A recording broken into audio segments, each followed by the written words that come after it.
Hello children, today we are going to learn about the lesson The Elixir of Life, written by Sir C.V. Raman. To start with, we will be going ahead with glossary. Elixir, a magical or medicinal potion to prolong life. Example, I wish there was an elixir to cure my grandfather. Trough, a channel used to convey water. The Cape Trough runs northwards towards the basin. Teeming, full of life. At one point in time, Mesopotamia was teeming with life. Scrub jungle, forest consisting of stunted trees. The flora and fauna of the scrub jungle in the river valley is very rich. Potent, powerful. Thrones were potent symbols of authority, menace, threat. Africa's elephants are still menaced by poaching. Barges, large boats with flat bottoms. The barges are loaded with cargo and refugees. Ruts, deep paths. The car was stuck in the rut and was losing its direction. Gullies and ravines, path worn out by running water. The velocity of the gushing water created the gullies. Artesian, a well in which water flows out naturally due to underground pressure. The availability of water from artesian wells makes agriculture possible. So, from the ages, children, we have always been, or the saints and the sages have always been looking for a magical potion to make their lives immortal. But we have failed to understand that we have this magical potion, which is the elixir at our disposal, and that is water. In this lesson, Sir C.V. Raman very beautifully compares, standing on the line in between the Libyan desert and the Nile River Valley, where on one side there is life full of greenery, water, and it is teeming with life. On the other side, it is a desert which is having very less life or even no life at times. And over there is no greenery, no water, or the existence of human beings as well. Water is not only useful but also complements the life process.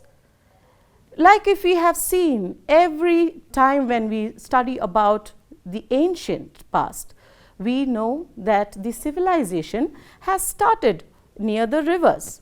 Why only the river and not the oceans? Both are water.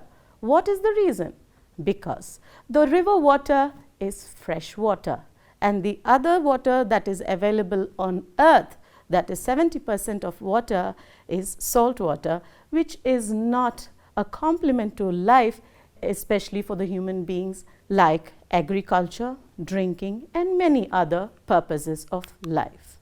Life is impossible without water. Without water, one cannot survive, be it the animals, be it the human beings, be it the plant life. That is why when you see the other planets are lifeless, it is only Earth which is unique in terms of having or holding life. Though we have 71% of water, yet we can only use 3% of fresh water. Water has its advantages, and the different types of sources of water are: fresh water has rivers, ponds, lakes, the underground water which comes in form of artesian well, which comes in forms of oasis. So all these water bodies add to the benefit of human life or any life sustenance on earth. Not only by providing water, the flowing river also blesses us with the other components, like bringing the rich minerals from the different parts of the landforms and giving us a rich, fertile land to grow crops, which is a very important factor for a prosperous agricultural sector. And then they help us to move from one place to another, like for the internal waterways. And ponds helps the animals to drink water, to quench their thirst, to probably satisfy themselves bathing in it. Like you all know that water bodies are truly a life saver. The different water bodies, the rivers, the lakes, the ponds. But what are we doing these days? We are not maintaining them. We are not preserving them. We are not protecting them. So it is very important, or it is the need of the hour, to protect and save these water bodies. Like I have said, that river is a flowing water body. Now, when river is flowing water body, it definitely has to go and end its limit elsewhere. So where does it end? It ends into oceans. And ocean is a salt water. Now, when we end the river water into the oceans, it becomes useless for us. So what do we have to do in those circumstances? Probably we should be doing the construction of tanks, the construction of bunds. So all these will help to store the river water and not to flow further and join into the salt water. Apart from this, what else can we do? You can see that these days we have numerous buildings coming up. All right, when we have these buildings coming up, where is the rainwater going? It is just falling on the road and going into the gutters and places where it cannot be utilized from. So here, what we have to take the measure is harvesting rainwater. Every building should have a rainwater harvesting plan. So this will not only help us to take the rainwater from the different buildings deep into the ground level, and it in turn adds on to the ground level water. The river water, when it has so many benefits, it also has an adverse effect. The river water, when the momentum increases, the water is gushing and flowing very speed, it also washes away the topsoil, which is a very important factor for growing of crops. So when this soil erosion is happened, we will fail to grow crops because the nutrient rich soil is also washed away. How do we protect water carrying the top layer of the soil? We can do it by planting trees. We have to plant more trees. By terracing of land, by construction of bunds, contour cultivation. Next, here we are growing more trees. So growing of trees obstructs the fast flow of water. So it will not take away the top soil or the nutrients in it. Then the terracing of land. The terracing of land also reduces the speed or the momentum of the flow of water. And then the contour cultivation. Contour cultivation also reduces the speed, and the construction of bunds and tanks. So bunds and tanks, when we come to tanks, tanks are beneficial for the places where we have only seasonal rainfall. When we have construction of bunds, we can store water during the dry or the non-rainy seasons. Water conservation is very important, not only today, but for the generations to come. For this, how do we act upon this need of the hour? We need to be systematic in afforestation. We need to have a civilized forest. Forests, all right, we have enough forests. So what do you mean by civilized forests? Civilized forests are man-made forests, which is very important. If we are looking at the advancement or the development of our country, we also have to look into the protection of our environment. And this civilized forest not only will help the nature, but also it will protect the wildlife. Here I end my chapter with saying that the most commonest that we see every day is water. Open the tap, water. You have n number of things that you do with water and it is limitless. So when it is so important for us to have water for our day-to-day needs and necessities, it is even more crucial for us to save, because it is one of the vital elements for Earth to prosper. So it is our duty to save water even if it is a drop. The summary for this lesson: water is the elixir of life. Though it is the commonest of all liquids, here the author shows a beautiful comparison where water separates the Libyan desert from the valley of the Nile in Egypt. On one side, there is only sand and no life. On the other side, the complete area is full of life, green plants, best fertile lands, more population and vegetation. Water has played a significant role in shaping the course of Earth's history. Water adds to the beauty of the countryside. A little stream, a little pond, and the rain-fed tanks make it look beautiful. One can enjoy looking upon the sun rising or setting over them. Water in a landscape may be compared to the eyes in a human face. The successive steps in the process of soil erosion are the flow of water, heavy rains, slope of the land, existence of ruts, and loss of vegetation. Our precious soil is washed away every year. Adopting soil erosion preventing techniques not only helps protect soil but also saves water. So, the measures suggested to check soil erosion are terracing of land, the construction of bunds, the practice of contour cultivation, and planting of vegetation. Apart from these, vast areas of mere scrub jungle could be turned into fertile and prosperous land by well-planned action. Water is the basis of life. Water is necessary for animal life and moisture in the soil for the life and growth of plants and trees. No life is possible without water. It is also must for agriculture. Thus, the conservation and utilization of water is fundamental for human welfare. Not only does water support life, but also provides us numerous economic benefits like transport of boats and barges through canals and rivers, and also helps in the development of hydroelectricity, which is a tremendous contribution to the life of the countryside.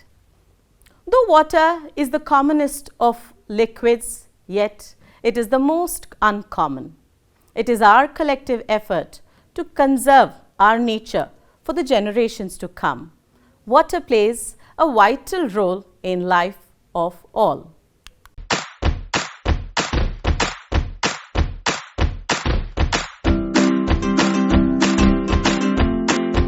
Water conservation encompasses the policies, strategies and activities made to manage fresh water as a sustainable resource, to protect the water environment, and to meet current and future human demand. Population, household size, and growth and affluence all affect how much water is used. Factors such as climate change have increased pressures on natural water resources, especially in manufacturing and agricultural irrigation. The goals of water conservation efforts include 1. Ensuring availability of water for future generations, where the withdrawal of fresh water from an ecosystem does not exceed its natural replacement rate. 2. Energy conservation, as water pumping, Delivery and wastewater treatment facilities consume a significant amount of energy. In some regions of the world, over 15% of total electricity consumption is devoted to water management.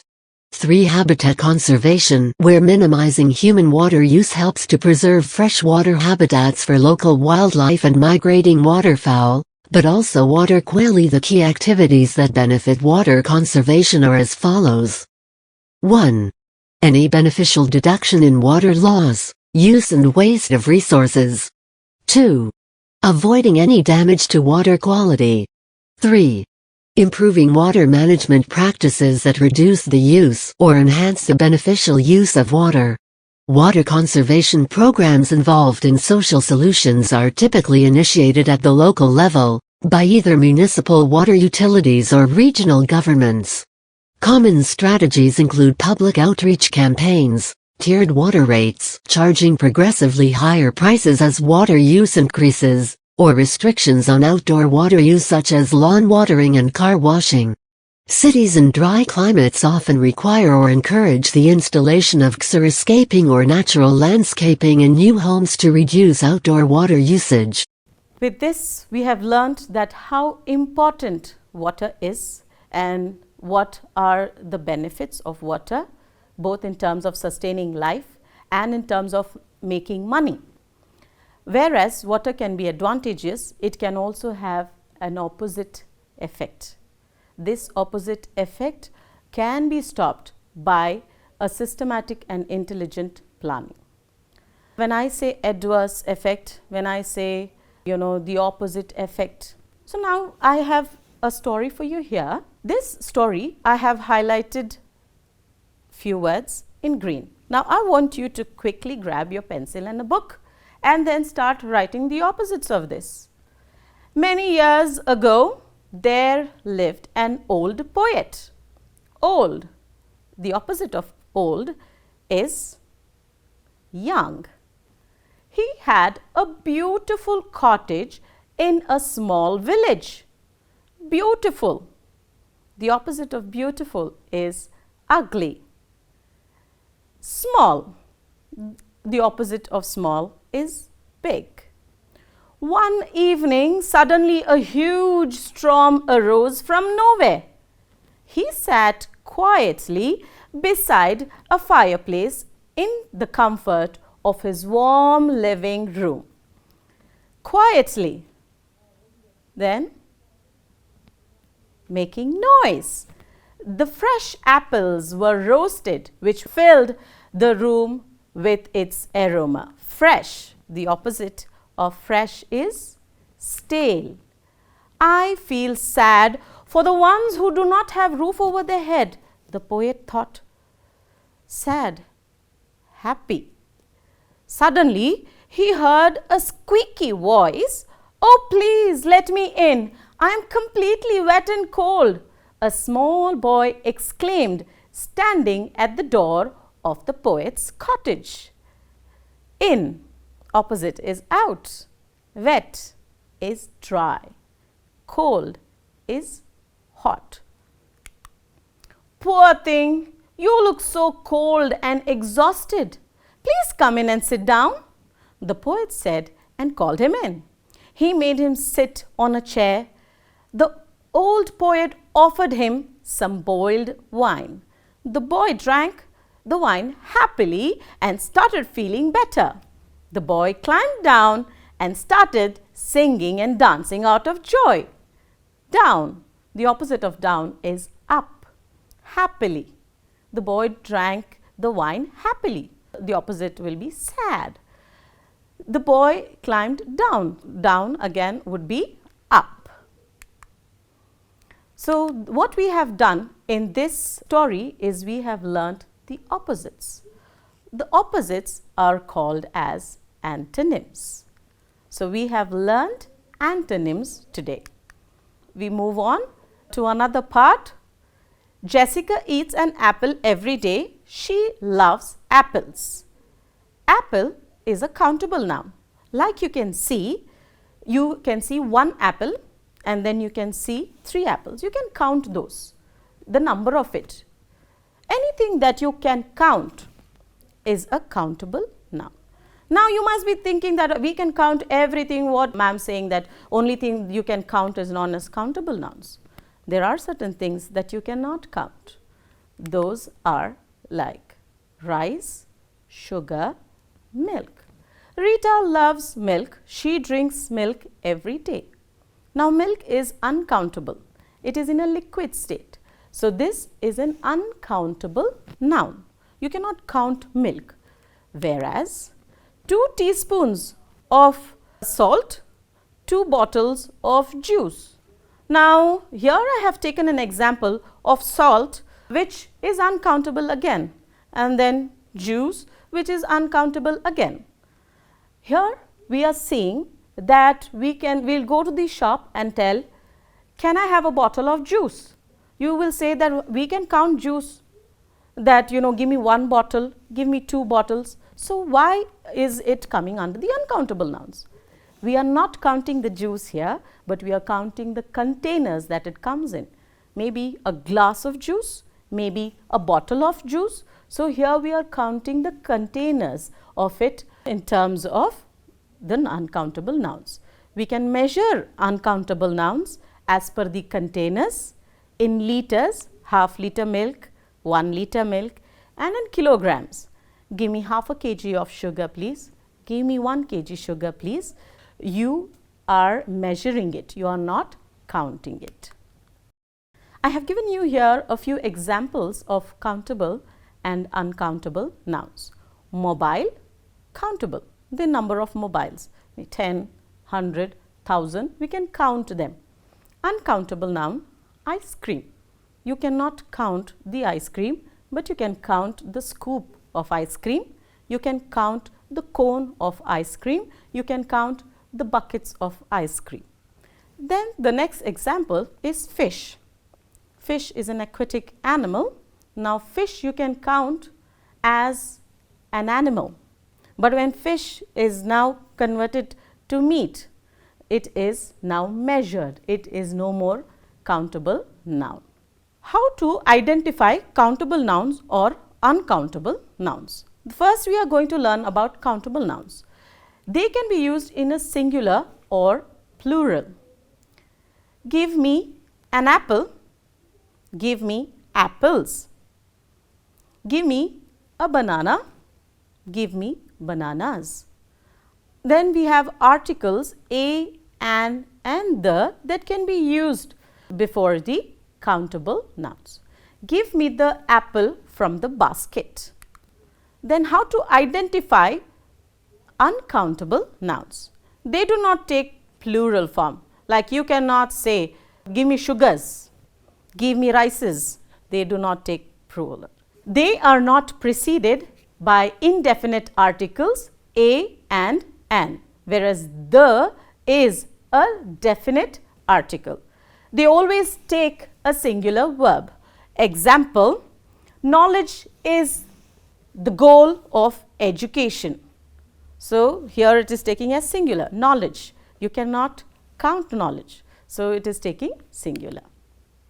Now here you can add the to both countable and uncountable nouns. I have given you an example here.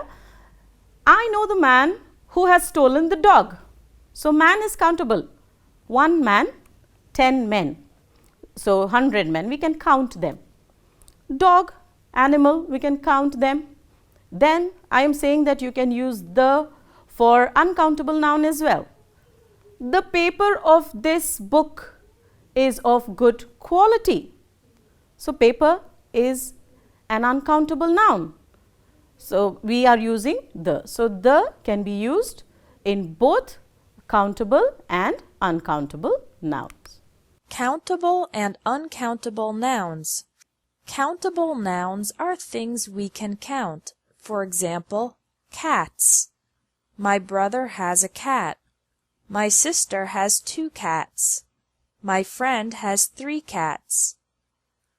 Other examples of countable nouns are things like book, table, computer, pen, banana, shirt, television, and house.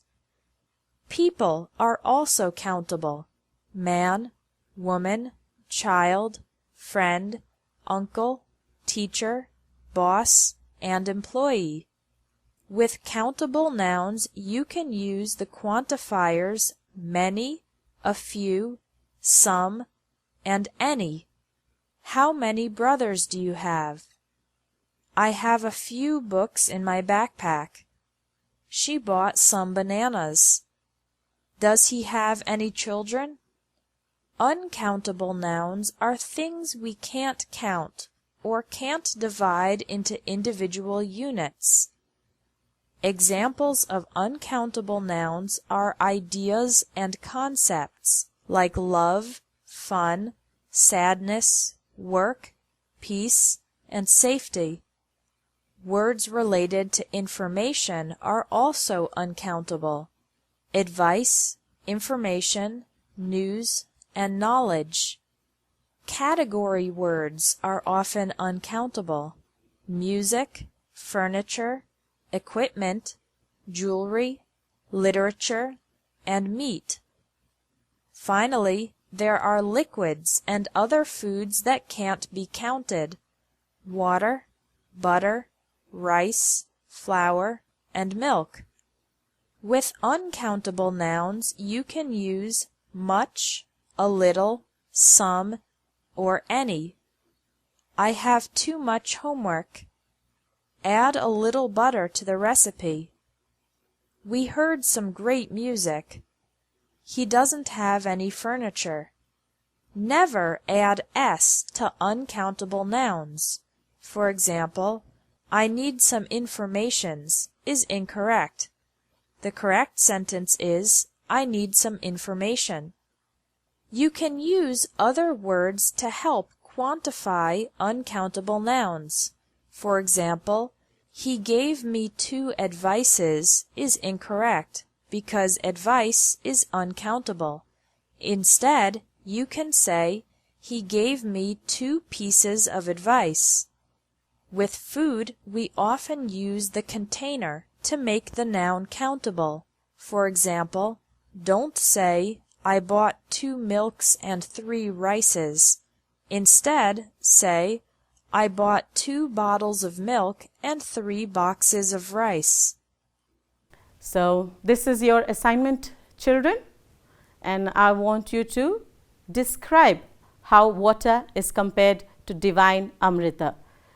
And then list out the factors influencing soil erosion. What are the factors that causes the soil, the topsoil to erode away? And then I have given you a list of nouns. Then you have to separate them as to countable and uncountable nouns. Thank you so much, children. You all have a wonderful time.